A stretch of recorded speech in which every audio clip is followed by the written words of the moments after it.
Hello and you are welcome to this week's episode of Indo Politics. I'm Tabitha Monahan and this week I am joined by Political Editor of the Irish Independent Mary Regan.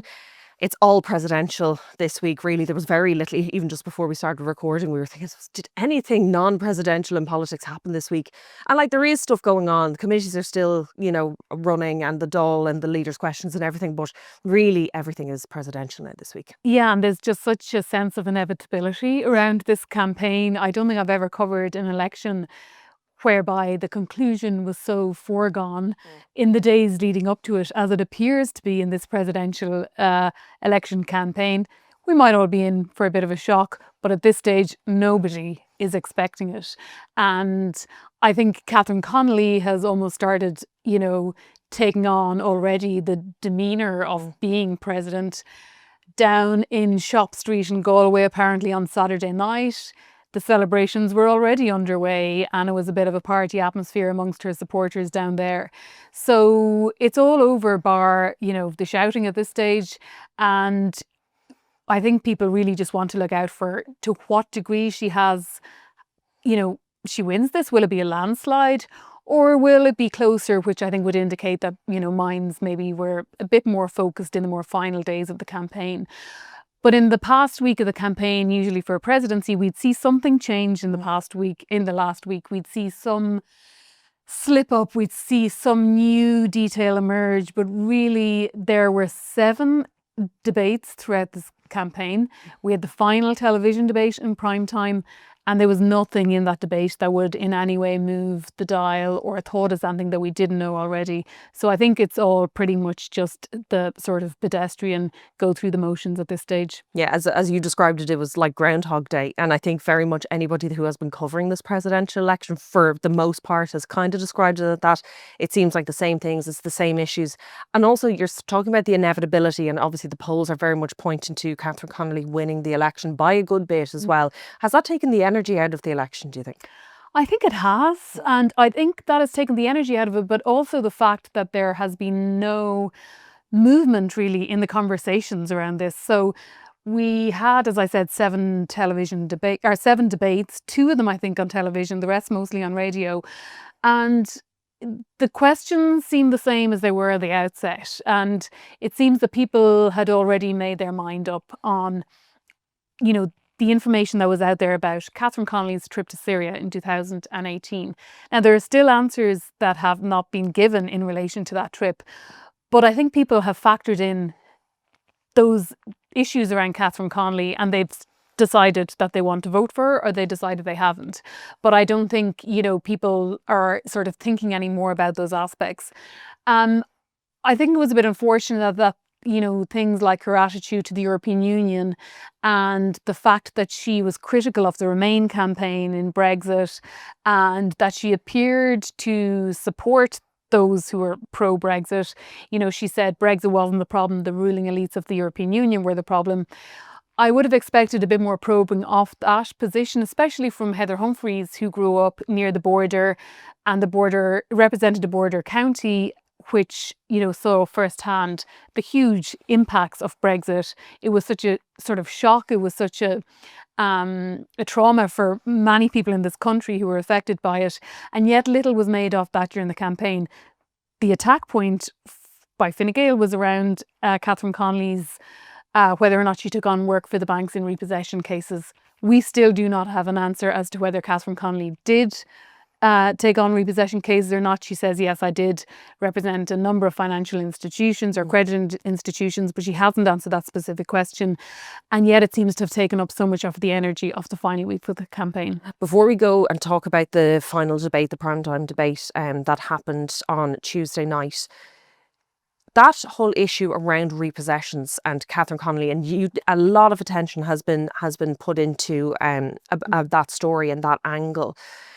Do you think that has benefited Catherine Connolly more or Heather Humphreys more? I mean, it was a very clear attack line from Fine Gael, and we saw that video that went out that they used, and they've been criticised for putting that out, and the Fine Gael ministers were out then on Wednesday saying, no, this isn't Trumpian, this isn't what this is at all, and some people then calling this a new low in Irish politics. But from my point of view, it almost feels like it's given Catherine Connolly and her supporters this extra bit of oomph almost in the campaign, saying, well, look, this is my job. And especially when the Bar Council comes out and defends barristers in general, and Jim O'Callaghan also coming out and defending barristers in general, it really strengthened, I thought, her side more than weakening in what I think Fine Gael would have hoped. Yeah, Catherine Connolly has played the role in her entire career of politics of being the sort of underdog. I was looking up her first ever speech as a councillor when she was elected in Galway Corporation in 1999. Her first words as a councillor in that council centre in Westside were, "I was a most reluctant candidate." She didn't really see a career in politics for herself. But it's a persona that she's kind of played well throughout her political life. And I think through this campaign, she did try and present herself as the sort of underdog. She spoke about being othered by her political opponents. She was, or her campaign at least, were making claims of smear even before this issue about repossessions entered the equation. So they were sort of building up this immunity against criticism or questioning, no matter how legitimate that might have been. And I think this particular controversy around repossessions really played into her hands in that persona that she has created. And for her supporters, I think it only reinforced their support for her, caused them to kind of galvanise more around her. They saw this as a direct attack. Now, what Fine Gael were probably trying to do is to see if they could chip away at the support base amongst the left who have been very vocal about the role of the banks, the vulture funds, how they, describe them as, fat gap bankers, all this kind of language during the financial crash. But Fine Gael didn't really succeed at that at all. What I might have done is, spoken to some more middle road or kind of undecided voters who, might have looked at this and said, well, she's not giving us a straight answer. She's not giving us a proper answer whether she represented banks in repossession case or not. And it might have caused them to question Catherine Connolly. It was certainly a subject of debate that people were talking about everywhere. But really, I don't think it really has done her too much damage. It may have caused Fine Gael some damage to the extent that they have been accused of negative campaigning. Labour has used the term nasty campaigning, craven campaigning. And I think the upshot of it all is that we will go into the weekend and the result will be announced sometime on Saturday. But it's been such a divisive campaign, especially in the final week. And I wonder how much that sort of division and negativity will feed into the opening sort of weeks and months of this presidential term. Yeah. Do you think that this argument was a little bit too complicated as well? That you have people starting to explain what the cap rank rule is, and then some people coming down on one side saying, no, this is a rule, this is ethics, this is just her according to what her profession is, and then others trying. That whole thing when you're explaining, you're losing. Yeah, like I think Fine Gael started off trying to highlight, that she was standing up for the banks, or she was on the side of banks against people whose homes were being repossessed. Then Fine Gael sort of changed tack a little bit, and they were saying, no, we're trying to highlight is her hypocrisy because, yes, she can take on cases as a barrister because that point was well argued by many people, including the Justice Minister, Jim O'Callaghan. But then Fine Gael's point was, well, why did she not declare this in her Dáil speeches or in her speeches as a councillor in Galway? So they sort of changed course on their point of argument there. But you'd wonder if they should have gone for maybe a more simple campaign. One that might have focused a bit more on Catherine Connolly's record on international issues, on Europe, and just presented Heather Humphreys a bit more as the sort of pro-European safe pair of hands style candidate. So let's go into the primetime debate. You were there, and I was watching it from my home on my sofa because it was a late one. Do you think there was a clear winner? I thought Heather Humphreys probably did the best she did of all of the debates in that debate on primetime, though I don't think it was by and large a strong delivery in terms of a debate. Like, she started off quite weak but then kind of found her feet as it went along. Did you think there was a clear standout winner? The one thing I will say from being there is that both of them appeared quite nervous going into that debate. Were you surprised by that? Both of them. Well, I was surprised to the extent that they've done so many of them already before, but I think they felt the stakes were high and it's really near to election day. And you'd have to expect that both of them are pretty exhausted at this stage. I mean, we're exhausted from covering this campaign, from watching this campaign as journalists. They're travelling around the country and they're putting themselves under the spotlight. Both women, I think, are uncomfortable with the glare of the studio lights, the cameras. That's not their natural territory for either of them. But Catherine Connolly is a far more skilled debater, and she just glided very smoothly over an awful lot of questions that she hasn't still answered, that are still outstanding and are likely not to be answered, when we go in to cast our votes on Friday. Heather Humphreys was kind of getting bogged down in arguments, and she's not really able to sort of maneuver independently in a debate setting.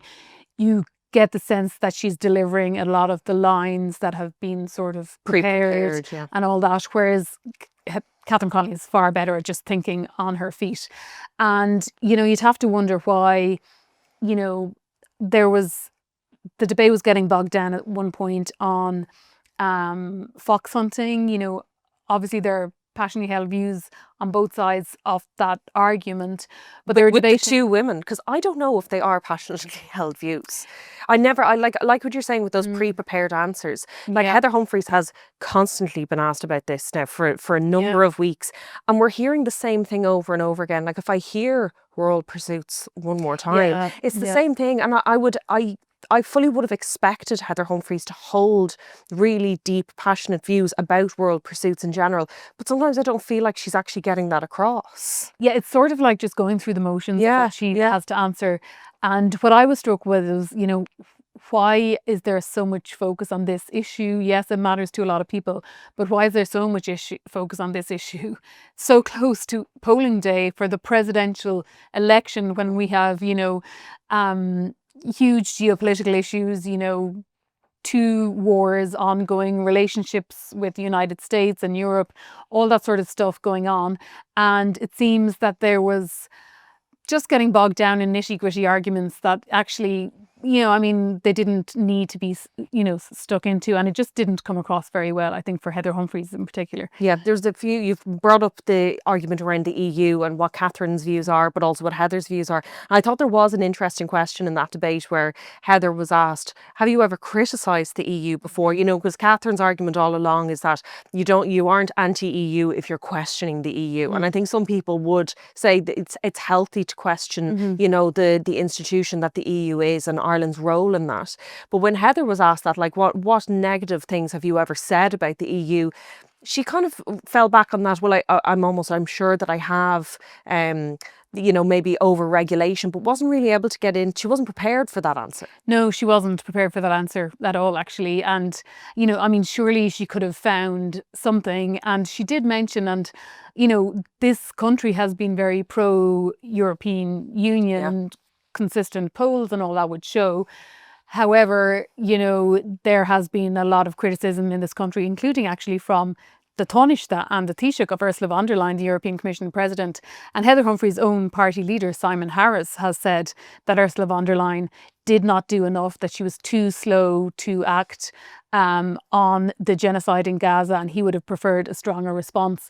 And Simon Harris also said that he was worried that the response to Gaza by the European Commission might damage the support that the EU had in this country. So she could have even simply just borrowed her own party leader's line, saying something like that, which would have broad support and also wouldn't be putting any noses out of joint in her own party. So that's what I mean about the fact that she wasn't really quick thinking in a debate, and it's not a setting that suits her whatsoever. Another interesting question I thought that Catherine was given was what kind of Catherine we will see if she wins and she is in the Áras. If she meets Donald Trump, will she speak about the US facilitating genocide in Gaza? Was that, and I thought that was an interesting one, and she had to almost, she had to kind of pivot in that moment, I thought, because all along it's been about her views. And she has said, that won't be my role as president to bring these issues to Donald Trump. And I just thought it was an interesting question to pose to her, because I wonder how that would have gone down with some of her supporters. Yeah, and actually when I interviewed her for the Sunday Independent back in August, I asked her a similar question. I asked her about Ursula von der Leyen, and given that she said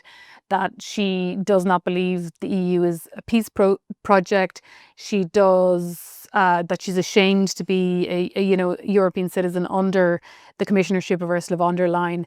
I asked her what she would do if she had to meet Ursula von der Leyen, because Ireland is going to hold the EU presidency in the second half of next year. And the likelihood is that the president at that point will probably have to address the European Parliament. So her answer there was that, well, I actually have met Ursula von der Leyen when I was last Ceann Comhairle, and I spoke German to her and I showed her up the stairs of the Dáil. So she is pointing to her experience as last Ceann Comhairle, saying, I know when I am serving a certain role, what my duties are in that role. And, I know the boundaries. So she is saying that she kind of accepts the boundaries of that office, but I think she is also sending out a strong indication that she is going to follow in the tradition of Michael D. Higgins, should she be elected at the weekend, by speaking out and speaking her mind on issues that she believes are important values to the Irish people. And I think she could in fact go further than Michael D. Higgins if you were to read into things she's saying. Just going back briefly to the video that Fine Gael put out over the repossessions and Catherine Connolly representing credit institutions. Some people have argued like this is a new low for Irish politics. We've never seen the likes of this before. Is there ever such thing as a clean election, really? Well, I think this is sort of part and parcel of election campaigns. It always has been, and it's like, it's a tradition in this country. It took on different forms, dirty trick campaigns in the past. This one is actually just more obvious because it's a video on social media. And I think the people crying foul of it were, exaggerating a little bit. The Catherine Connolly side of the campaign was well able to criticise their opponents, was well able to, shout about Fine Gael and shout about journalists at some points earlier on in the campaign. So I think it was part of campaigning. However, we have this really sort of odd kind of through the looking glass situation here, because we have, on the one hand, earlier on in the campaign, when Ivana Bacik claimed there was a smear campaign against Catherine, that was in relation to the question as to whether she would hire a rapist or not. And Ivana Bacik of the Labour Party came out and said, oh, this is a smear campaign. Other parts of the left in Irish politics, Pauline O'Reilly, former Green Party senator, said to use this terminology about smear campaigns so regularly when there are legitimate questions is a tactic of the far right. It's a Trumpian tactic, and, replace smear with fake news and see where you land. But then we had this attack video where Labour in turn is accusing Fine Gael of Trumpian tactics. So it's very hard for the voters and people on either side of the debate think the other side is being Trumpian here. So it's a sort of new, I think, confusion, a new element in Irish politics, which has left a kind of sour taste for both sides. An interesting direction that the election took last week, but has kind of followed into this week, was comments that Heather Humphreys made during the This Week debate on RTE, when she spoke about Paul Murphy and the incident in Jobstown in 2014, which involved former Taoiseach Joan Burton. That then subsequently resulted in Paul Murphy taking defamation action against Heather Humphreys. And she hasn't really walked those comments back. She's almost doubled down on them since, and has said that she will defend herself in relation to this action. But how did that go down within the Labour Party? Because there was a little bit of unhappiness about how one TD, new TD, Ciarán Ahern, had spoken about that publicly. Yeah, so Ciarán Ahern tweeted during the course of that campaign, when Heather Humphreys did speak to Paul Murphy's role in that water charges protest all those years back. And Kieran Ahern, a first-time Labour TD, tweeted that her comments on Paul Murphy was another example of Fine Gael conveniently ignoring and dismissing our legal system in an attempt to score cheap political points. So he was rushing to the defence of Paul Murphy.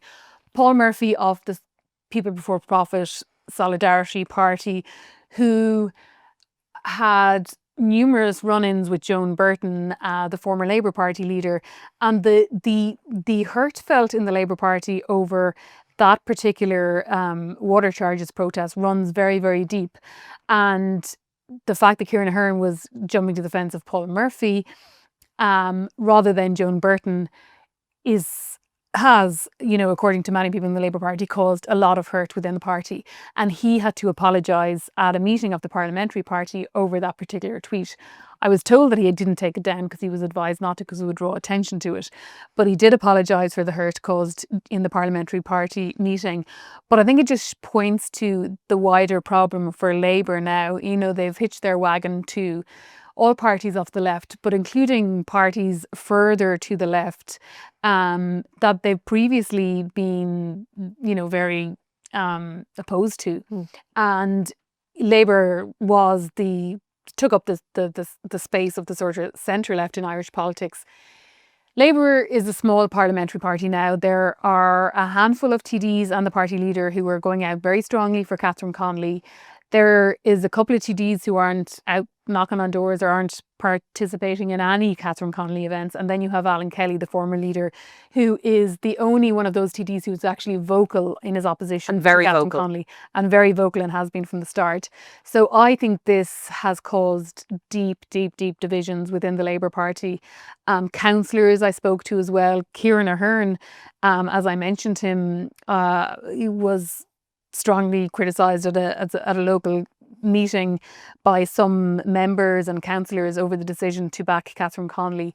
So when the dust all settles on this, and yes, most likely Labour can say we were on the winning side, so it looks like a vindication of Ivana Bacik's strategy, but I think there will be some soul searching then as to whether the party does kind of hitch its wagon to all the other parts of the left, or if it can find its own voice in any way as the centre-left party in Irish politics. Yeah, it's interesting you say that, because that's one of the things I wanted to ask you. After all is said and done with this presidential election and all the talk of a left alliance, do you think it can survive till the next general election if Labour themselves are already somewhat splintered in their support? Well, they are for the first time working together, and this will give them a big boost to the left, and it'll give them an incentive to be more cohesive in how they approach things. But you've got to remember that a presidential election is so much different. This is rallying around a personality. When it comes to policies, when it comes to taxation, economic policies, housing, Environment, big one, yeah. and issues around immigration, all that sort of stuff, there will be differing views, and they will also have to distinguish themselves from each other in order to keep their seats, basically. You will have people from Sinn Féin, Labour, Social Democrats and People Before Profit competing for seats in individual constituencies. Now, what they are likely to do is have a sort of vote left, transfer left sort of pact going to the next general election, and it will benefit them. But if you have the Labour Party and the Social Democrats, for example, competing against each other, which, let's face it, is what happened with their support for Catherine Connolly, and people in Labour will say that, Labour was just watching its back. It didn't want to be outdone by the Soc Dems. I think it'd be harder for them to work together for the next 4 years. Yeah, and the biggest beneficiary of all of this will be Sinn Féin, because voting left, transferring left, and more cohesion in the left would benefit Sinn Féin massively. And Mary Lee MacDonald will be able to show how Sinn Féin can form a government after the next election. But does it benefit those smaller parties? Not so much. Finally, we're in the final hours really of this election. What do the two candidates have to do? Is it for Catherine Connolly just keep the head down, don't rock the boat too much, you're kind of okay? What can Heather Humphreys do now in the last kind of as the polling day draws close? I think for Catherine Connolly, she just has to do absolutely nothing and just not step on any landmine, which she won't, because she hasn't through all this campaign, and she's able to, handle all that so well. Heather Humphrey, she needs to have a final push of getting a message across. Like, ultimately what Heather Humphreys probably needs is something that damages Catherine Connolly. And you'd have to wonder, is there anything of scale enough that would damage Catherine Connolly enough at this stage? Probably not at this stage of the campaign. So the task for Catherine Connolly also is to ensure that people turn out to vote. Like, she's a lot of support amongst younger people. Also, the parties supporting her, there is a reluctance, as I said, in Labour. Sinn Féin, there was a sort of reluctance there in supporting Catherine Connolly earlier on. It's not so much there anymore. But will the Sinn Féin supporters and grassroots people come out and vote on the day when there isn't a Sinn Féin name on the ballot paper? That's another question. So Catherine Connolly needs the people who want to vote for her to turn up. And Heather Humphreys, I think, needs to sell a message that she hasn't managed to get across throughout the campaign, which is that she is a safe sort of pair of hands. Another thing she should have done is sort of tried to hoover up the Fianna Fáil vote that was going a-begging, and she didn't manage to do that. So, as you said, 48 hours, it's hard to see anything that'll change the course of this campaign at this stage. Yeah, I think we'll leave it there, Mary. And thank you for tuning in to this week's episode of Indo Politics. You can keep up to date on all the latest presidential election coverage on the Irish Independent, and we'll be coming to you live from the polling centres and also the Count Centre in Dublin Castle on Saturday. Don't forget to subscribe to the Irish Independent's YouTube channel.